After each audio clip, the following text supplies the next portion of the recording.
بسم اللہ الرحمن الرحیم شروع اللہ کے نام سے جو بڑا مہربان نہایت رحم والا ہے۔ سبح اسم ربک الاعلی الذی خلق فسوى والذی قدر فہدى۔ اے پیغمبر اپنے پروردگار جلیل الشان کے نام کی تسبیح کرو، جس نے انسان کو بنایا پھر اس کے اعضاء کو درست کیا، اور جس نے اس کا اندازہ ٹھہرایا پھر اس کو رستہ بتایا۔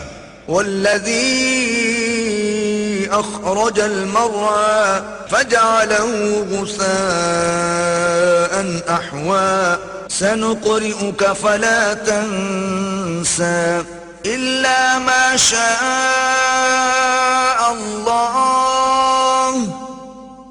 انه يعلم الجهر وما يخفى۔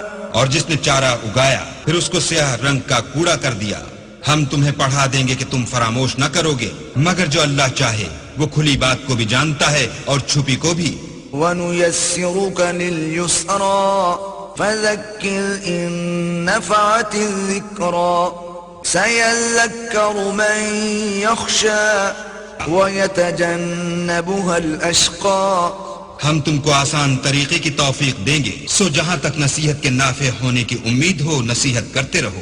جو خوف رکھتا ہے وہ تو نصیحت پکڑے گا، اور جو بے خوف بدبخت پہلو تہی کرے گا۔ الذي يصلى النار الكبرى ثم لا يموت فيها ولا يحيا قد أفلح من تزكى وذكر اسم ربه فصلى۔ جو قیامت کو بڑی تیز آگ میں داخل ہوگا پھر وہاں نہ مرے گا نہ جیے گا، بے شک وہ مراد کو پہنچ گیا جو پاک ہوا اور اپنے پروردگار کے نام کا ذکر کرتا رہا اور نماز پڑھتا رہا۔ بل تؤثرون الحياة الدنيا والآخرة خير وأبقى إن هذا لفي الصحف الأولى صحف إبراهيم وموسى۔